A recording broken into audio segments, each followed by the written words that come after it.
The universe, it turned out, had a sense of humor. Not the kind that made you chuckle at family gatherings, but the sort that enjoyed watching entitled brats learn hard lessons about reality. The hegemony of 12 suns had ruled the galaxy for 3 millennia, and in all that time, nobody had bothered to mention that hubris was a renewable resource. At the apex of this cosmic food chain sat Warlord Kazeth Vorthak, a being whose very name could make star systems surrender without firing a shot. His reputation preceded him like a particularly aggressive herald, announcing his arrival to civilizations that promptly decided they had urgent business elsewhere. The Warlord commanded fleets that could turn entire planets into abstract art, and his tactical genius had never met a rebellion it couldn't crush with the efficiency of a cosmic steamroller. His son, Prince Draven Vorthok, had inherited exactly none of these qualities. The prince possessed all the natural leadership abilities of a particularly entitled houseplant, combined with the tactical acumen of someone who played galactic chess with half the pieces missing. What he lacked in confidence, however, he more than made up for in confidence, the kind of bone-deep certainty that came from never having been told no by anyone who wasn't immediately atomized for their impertinence. Standing 8 feet tall, with skin that shifted between deep purple and black depending on his mood, Draven cut an imposing figure. His forearms were adorned with ceremonial weapons he'd never used in actual combat, and his cranial ridges bore the intricate scarification that marked him as heir to the hegemony's throne. The universe had not bothered to inform him that looking dangerous and being dangerous were entirely different skill sets. "Father," Draven announced, striding into the Warlord's private chambers with the casual arrogance of someone who had never experienced consequences, "I have a proposal." Kazeth looked up from his tactical displays, where he'd been studying the latest reports from the Outer Rim. These days, most of his attention was focused on what the intelligence reports euphemistically called pest control.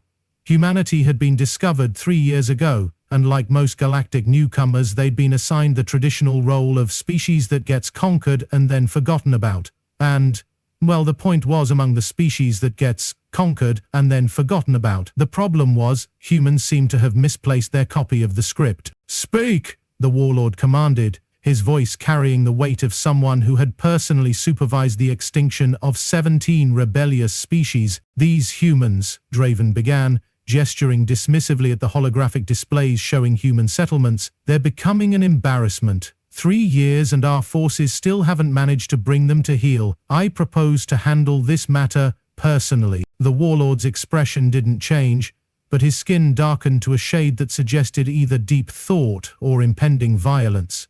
"You wish to command a fleet against a species that has already proven problematic?" "Not a fleet," Draven corrected, with the kind of smile that suggested he'd just solved galactic hunger by suggesting everyone should simply eat more food. "A single ship. Me, my personal guard, and enough firepower to remind these primitives of their place in the cosmic hierarchy." The silence that followed was the kind that made lesser beings reconsider their life choices. Kazeth studied his son with the expression of someone trying to decide whether to be impressed by the audacity or concerned about the stupidity. "You believe you can succeed where entire battle groups have struggled?" "Father, with respect, those battle groups were following conventional tactics against a conventional enemy, but humans aren't conventional, they're simply primitive. They respond to fear, not strategy. A show of overwhelming force, delivered by someone of proper breeding, will bring them to their knees faster than you can say, unconditional surrender." The Warlord's tactical mind immediately identified approximately 47 different ways this plan could go catastrophically wrong. Unfortunately, his paternal instincts were suggesting that perhaps his son needed to learn some hard lessons about the universe. The intersection of these two thoughts produced what could generously be called a teaching moment. "Very well," Kazeth said finally, "but you will take the Void Render, and you will follow protocols. These humans may be primitive, but they have already proven they do not die as easily as they should." Draven's grin could have powered a small star. "Thank you, Father. I won't disappoint you." The universe, listening to this conversation, began warming up its sense of irony. 2 weeks later, the Void Render dropped out of hyperspace above Kepler 404Tb, a world that had the misfortune of being both strategically valuable and infested with humans. The planet was nothing special by galactic standards, a standard terrestrial world with acceptable gravity, breathable atmosphere, and enough natural resources to make conquest worthwhile. What made it interesting was its stubborn refusal to be conquered. The human settlement of New Harmony sat in a valley between two mountain ranges, looking for all the world like someone had taken a particularly optimistic farming community and dropped it onto an alien world, which, the universe noted with its customary sense of irony, was exactly what had happened. The colonists had arrived 5 years ago with the kind of determined optimism that suggested they'd either never read a history book or had read too many and decided to try a different approach. They'd built their settlement with the practical efficiency of people who expected to be there for a while, complete with farms, workshops, and the kind of community infrastructure that spoke to long-term thinking. The Hegemony had discovered them 3 years ago and had been trying to remove them ever since. The humans had responded to each escalation with the kind of creative stubbornness that suggested they'd somehow missed the memo explaining that resistance was futile. Prince Draven studied the settlement from the bridge of his ship, his expression shifting from confident to puzzled. This is it? This is what's been causing so much trouble? His aide, a nervous Kethari named Zeph who had the thankless job of being the prince's voice of reason, consulted his datapad. According to reports, the settlement has a population of approximately 8,000 humans.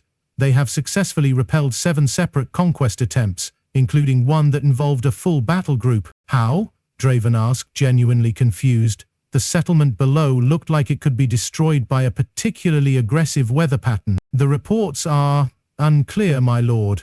Each attack has been met with what commanders describe as unconventional tactics and impossible resilience. The humans appear to have a talent for turning every advantage against us. Draven waved this away with the casual dismissal of someone who had never met a problem that couldn't be solved with sufficient application of force. Previous commanders lacked vision. They treated this as a military problem when it's clearly a psychological one. Watch and learn. He activated the ship's communication array, broadcasting on all frequencies. His image appeared on every screen in the settlement below, 8 feet of alien nobility radiating the kind of authority that came from never having been questioned. Humans of New Harmony, he began, his voice carrying the kind of practiced arrogance that suggested he'd rehearsed this speech in the mirror. I am Prince Draven Vorthak, heir to the hegemony of 12 sons, and son of the Warlord who has conquered 1,000 worlds. You have been granted the honor of surrender directly to me. In the settlement below, Mayor Jennifer Chen looked up from her morning coffee and sighed. At 63, she'd lived through the colony's establishment, first contact with the hegemony, and every subsequent liberation attempt. She'd developed the kind of patience that came from dealing with bureaucrats, teenagers, and now apparently entitled alien royalty. You have 1 hour to gather your belongings and prepare for transportation to processing facilities, Draven continued, his tone suggesting he was doing them a tremendous favor. Any resistance will be met with the full might of the hegemony's military forces. I trust you will make the wise choice. The transmission ended, leaving the settlement in what the prince assumed was stunned silence. In reality, the silence was more along the lines of, here we go again, followed by the kind of resigned preparation that suggested this was just another Tuesday. Mayor Chen activated the settlement's communication system. Attention, New Harmony, we have another visitor. Standard protocols, people. Children to the shelters, adults to positions. And remember, we've seen this movie before. The response was immediate and practiced. The settlement had learned, through painful experience, that survival required treating every hegemony diplomatic mission as a prelude to violence. Children disappeared into underground shelters that had been designed to withstand orbital bombardment. Adults moved to defensive positions that had been planned, tested and refined through 3 years of unwanted practice. The prince watched this activity through his ship's sensors, his expression shifting from confident to irritated. They're not surrendering, they're preparing to fight? It appears so, my lord, Zeph confirmed, his voice carrying the kind of careful neutrality that suggested he was trying very hard not to say I told you so. Don't they understand who I am? Draven asked, his voice rising with the kind of outrage that suggested the universe had personally insulted him. I am the heir to the hegemony. My father commands fleets that could turn their entire star system into cosmic dust. How dare they ignore me? The universe, watching this performance, began to suspect that the next hour was going to be extremely educational. Draven's first mistake was assuming that his reputation meant anything to people who had never heard of him. His second mistake was treating the situation like a formal military engagement. His third mistake was underestimating the human capacity for spite. The attack began with textbook precision. The Voidrender's weapons systems targeted the settlement's power grid, communication arrays, and what appeared to be defensive installations. The prince had planned to demonstrate overwhelming superiority, force a quick surrender, and return home in time for the victory banquet that was probably already being planned. The humans had other ideas. The first hint that something was wrong came when the settlement's power grid, after being comprehensively destroyed, somehow continued to function. The second hint came when the communication arrays, despite being reduced to their component atoms, continued to coordinate defensive responses. The third hint came when what had appeared to be defensive installations turned out to be decoys, and the real defenses opened fire from positions that shouldn't have existed. How are they still fighting? Draven demanded, watching his perfectly planned assault encounter the kind of stubborn reality that suggested someone had forgotten to tell the humans they were supposed to lose. The answer, had he bothered to ask someone who had studied human military history, was that humans had spent most of their evolutionary development fighting each other. This had produced a species with an intuitive understanding of warfare that went beyond simple technology or tactics. They understood that fighting was less about having the best weapons, and more about being more determined to win than the other guy was to make you lose. The settlement's defenses were a perfect example of human military philosophy. If you can't be stronger than your enemy, be more creative. The power grid was decentralized, with backup systems hidden in locations that ranged from clever to how did they even fit that there. The communication arrays were redundant to the point of absurdity, with some components disguised as children's playground equipment. The defensive installations were a mixture of obvious decoys and hidden positions that had been constructed with the kind of paranoid thoroughness that suggested the colonists had been expecting this conversation. But the real problem wasn't the defenses, it was the defenders. The humans fought with the kind of practical creativity that came from treating war as a problem to be solved, rather than a ritual to be performed. They used the terrain like they'd personally designed it, turning every hill and valley into a tactical advantage. They coordinated their responses with the kind of seamless efficiency that suggested they'd been practicing this exact scenario for months, which, the universe noted with its customary sense of irony, they had. The prince's assault lasted 3 hours, and achieved absolutely nothing except providing the humans with target practice. His ground forces were repelled by defenders, who seemed to anticipate their every move. His air support was neutralized by surface-to-air weapons that appeared from nowhere and disappeared just as quickly. His orbital bombardment was countered by shielding that shouldn't have existed on a frontier colony. "This is impossible," Draven said, staring at the tactical display that showed his forces accomplishing nothing except providing entertainment for the humans. "They're primitives. They shouldn't be able to do this." "My lords," Zeph said carefully, "perhaps we should reconsider our approach. The humans appear to be more resourceful than our intelligence indicated." "Resourceful?" Draven's voice rose to the kind of pitch that suggested he was having trouble accepting reality. "They're supposed to be a primitive species that we conquered 3 years ago. How are they still here? How are they still fighting?" The answer, had he bothered to study the previous engagement reports, was that the humans had turned being conquered into a learning experience. Every attack had taught them something new about hegemony tactics, technology, and psychology. They'd studied their enemies with the kind of obsessive attention to detail that suggested they were taking this personally. The result was a human military doctrine that was part guerrilla warfare, part psychological operation, and part practical joke. They fought like people who had nothing to lose and everything to prove, using tactics that ranged from unconventional to, "Wait, that's not fair," to, "Okay, that's just showing off." The prince's frustration was reaching critical levels when the humans played their first psychological card. The settlement's communication system activated, and Mayor Chen's voice filled the bridge of the Voidrender. "Prince Draven," she began, her tone carrying the kind of weary patience that suggested she was talking to a particularly difficult child. "This is Mayor Chen of New Harmony. We need to talk." The prince's expression shifted from frustrated to outrage. "How did you penetrate our communications?" "We didn't. We're broadcasting on standard frequencies. Your ship's been listening the whole time." There was a pause that suggested the mayor was consulting notes.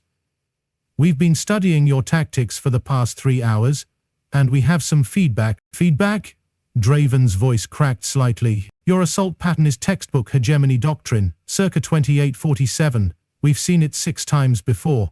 Your ground forces are using standard suppression tactics that work great against conventional military formations but are completely ineffective against distributed resistance networks. Your air support is following predictable patrol routes that we've already mapped and countered, and your orbital bombardment is targeting infrastructure we evacuated 3 hours ago. The silence that followed was the kind that suggested someone's worldview was undergoing rapid and unwelcome revision. In short, Mayor Chen continued, you're fighting the last war, not this one. We've adapted, you haven't. Would you like to try a different approach, or shall we continue with the current demonstration? The prince looked around the bridge, noting the expressions of his crew. They ranged from deeply concerned to trying very hard not to laugh, to wondering if there's still time to request a transfer. This is unacceptable, Draven said, his voice carrying the kind of authority that suggested he expected the universe to apologize and fix itself. I am Prince Draven Vorthak. I do not negotiate with primitives. Well, Mayor Chen replied.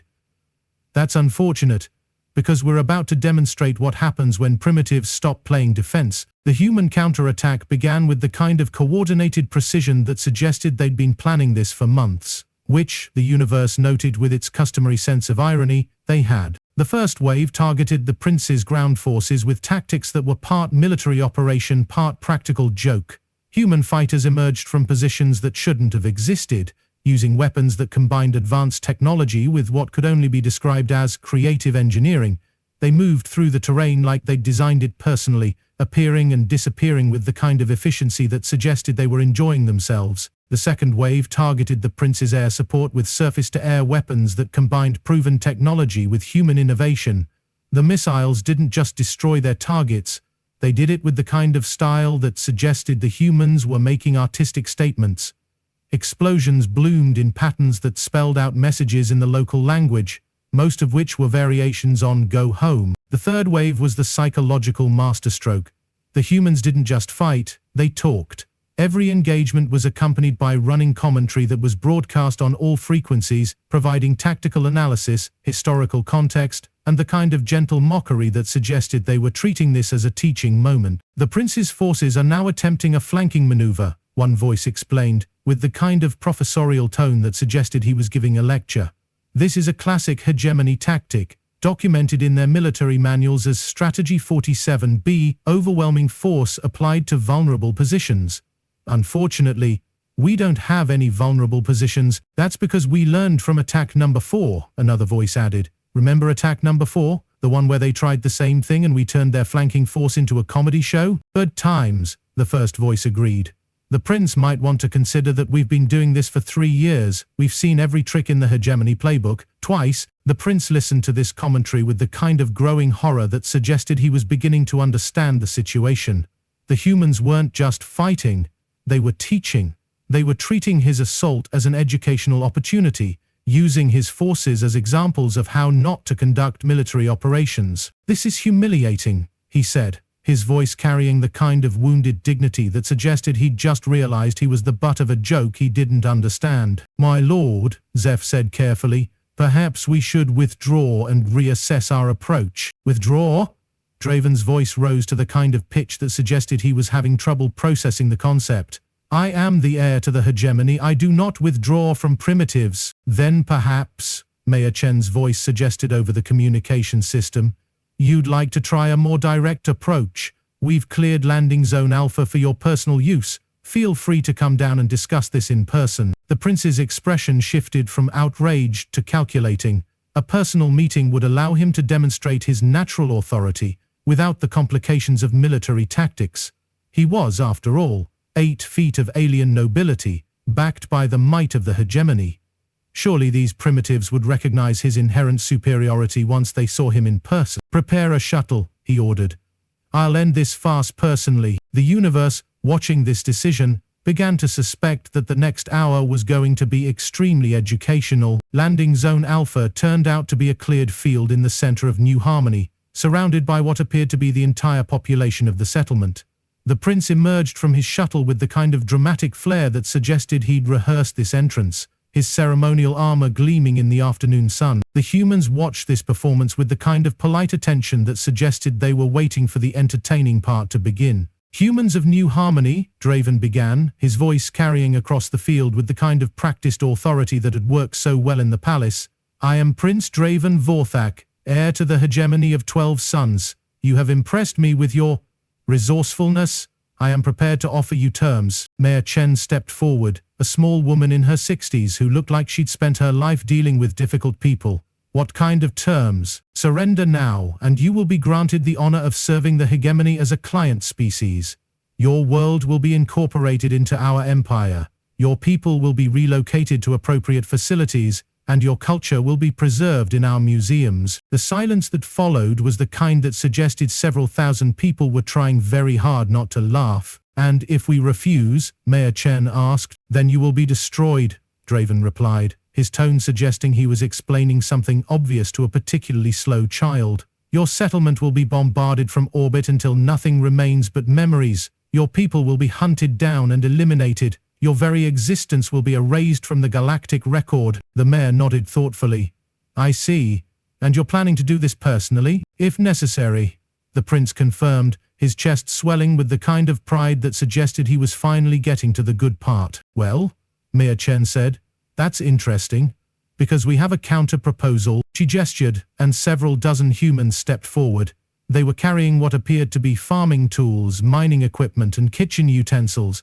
None of them looked particularly martial, but they moved with the kind of coordinated precision that suggested they'd been practicing. "Our proposal," the mayor continued, "is that you try to make good on your threats, right here, right now. You versus us. If you win, we'll consider your terms. If you lose..."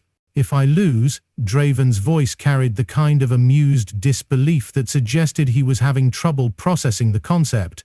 "I am 8 feet tall, trained in 17 forms of combat, and equipped with weapons that could level buildings. You are farmers and miners, armed with garden tools. How exactly do you propose to defeat me?" "We were hoping you'd ask," Mayor Chen replied and smiled. The fight that followed was less a combat engagement and more a practical demonstration of the difference between theory and practice. The prince had indeed been trained in 17 forms of combat, all of which were designed for fighting other hegemony warriors in formal duels.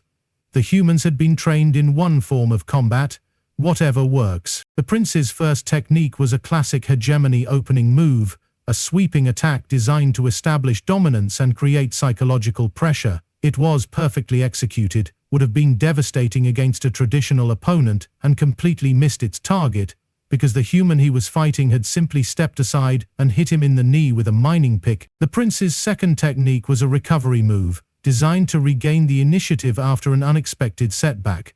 It was also perfectly executed, would have been effective against a conventional enemy, and resulted in him being tackled by 3 humans, who had apparently decided that formal dueling was for people who had time to waste. The prince's third technique was a desperation move, designed to clear space and allow for tactical reassessment. It was less perfectly executed, would have been ineffective against any competent opponent, and resulted in him being thoroughly entangled in what appeared to be a fishing net operated by several elderly humans who were providing running commentary on his technique. "Classic mistake," one of them observed, his tone suggesting he was grading a particularly disappointing student. "He's fighting like he's in a duel instead of a brawl. Formal technique is all well and good, but it's not much use when your opponent doesn't follow the rules. Plus, he's telegraphing his moves," another added. "Look at that stance. He's about to try a high-low combination. See? There he goes." The prince, currently hanging upside down in a fishing net while several humans discussed his tactical failures, was beginning to understand that he might have made an error in judgment. The realization was not improving his mood. "This is impossible," he said, his voice muffled by the fact that he was talking to the ground. "I am a trained warrior. You are primitives. This should not be happening." "Well," Mayor Chen replied, "there's your problem right there. You keep calling us primitives. We're not primitives. We're experienced. There's a difference." The prince was eventually extracted from the fishing net, disarmed, and politely invited to sit down for what Mayor Chen described as a learning experience. The experience consisted of a detailed explanation of why his assault had failed, delivered with the kind of educational enthusiasm that suggested the humans were genuinely trying to help. "The problem," the mayor began, "is that you're fighting the wrong war. You're trying to conquer us like we're a traditional military target, but we're not. We're a community. We don't have a command structure you can decapitate or strategic resources you can capture. We're 8,000 people who've decided not to be conquered, and we've spent 3 years learning how to make that decision stick." The prince listened to this explanation with the kind of growing horror that suggested he was beginning to understand the true scope of his situation. The humans weren't just refusing to be conquered, they were treating conquest as a learning experience, using each attack to refine their defensive strategies. "You can't defeat us militarily," Mayor Chen continued, "because we're not fighting a military war, we're fighting a cultural war. Every time you attack us, you're proving that the hegemony's way of doing things doesn't work. Every time you fail to conquer us, you're demonstrating that resistance is possible. Every time you retreat, you're showing other species that the hegemony isn't invincible." The prince's expression shifted from horror to understanding to something that might have been panic. "You're not trying to win, you're trying to inspire others to resist." "Now you're getting it," the mayor confirmed. "We're not just fighting for new harmony, we're fighting for the idea that species don't have to accept conquest as inevitable. We're proving that determination and creativity can overcome superior technology and military doctrine." The prince looked around the field, noting the expressions of the humans surrounding him. They weren't triumphant or gloating, they were patient, determined, and absolutely convinced that they were doing the right thing. It was, he realized, the most terrifying thing he'd ever encountered. "What do you want?" he asked, his voice carrying the kind of defeated exhaustion that suggested he'd finally run out of arrogance. "We want you to go home," Mayor Chen replied. "We want you to tell your father that the humans of New Harmony are not interested in being conquered. We want you to explain that we're prepared to continue this conversation for as long as necessary, and we want you to consider the possibility that maybe, just maybe, the hegemony's way of doing things isn't the only way." The prince looked at his shuttle, then at the humans surrounding him, then at the ground. The universe, watching this moment, decided that it had delivered a sufficiently educational experience. "I need to think," he said finally. "Take your time," Mayor Chen replied. "We'll be here." The prince's return to the Void Render was accomplished with considerably less drama than his departure. His crew watched him board the shuttle with the kind of careful attention that suggested they were trying to assess the extent of the psychological damage. The assessment was not encouraging. "My lord," Zeph said carefully, "what are your orders?" The prince looked at the tactical display, showing the settlement that had somehow defeated him without actually defeating him. The humans had won by refusing to lose, had conquered by refusing to be conquered, had demonstrated superiority by acknowledging their limitations. "Set course for home," he said finally. "My lord, what about the humans?" The prince was quiet for a long moment, his expression suggesting he was processing experiences that didn't fit into any category his education had provided. "The humans," he said finally, "are exactly where they want to be." The journey home gave the prince time to think about what had happened, and the thinking was not improving his mood.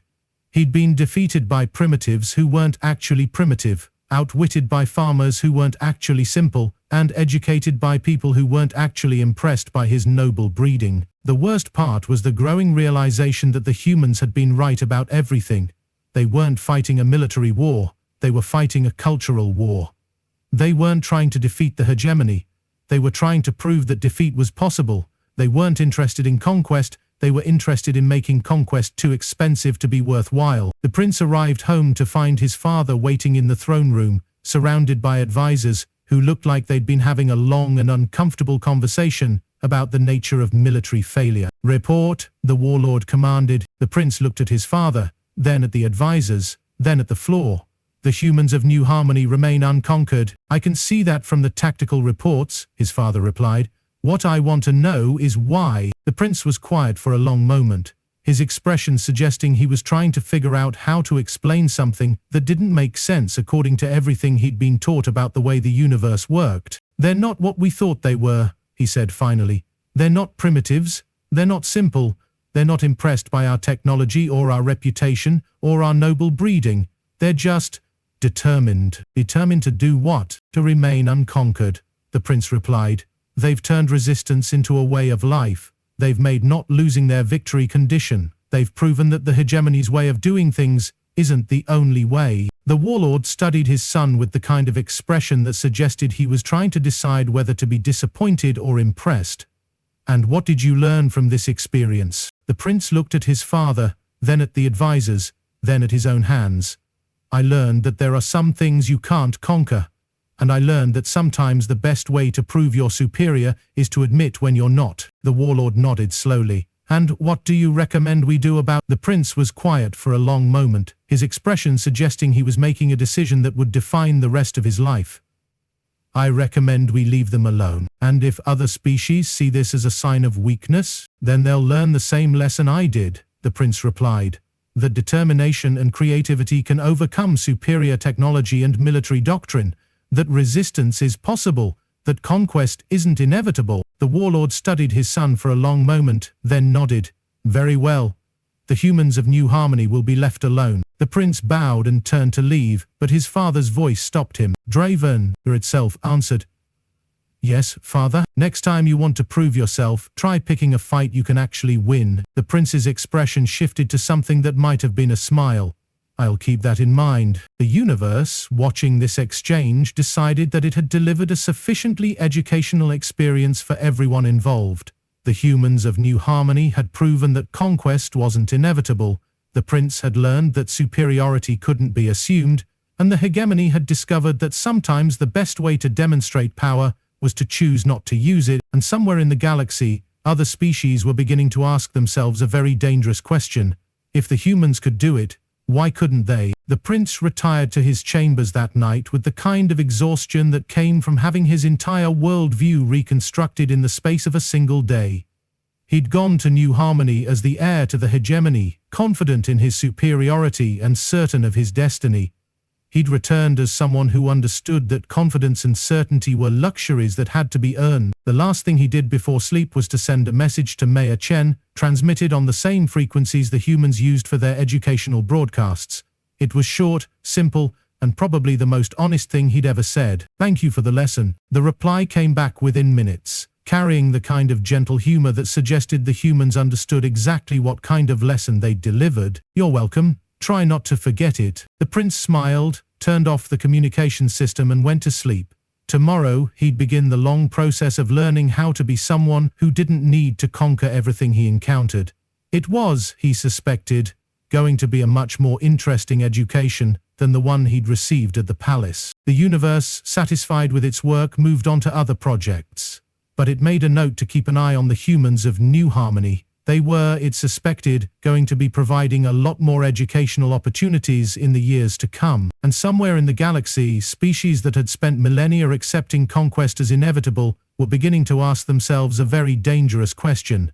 If the humans could do it, why couldn't they? The answer, the universe knew, was going to be extremely entertaining.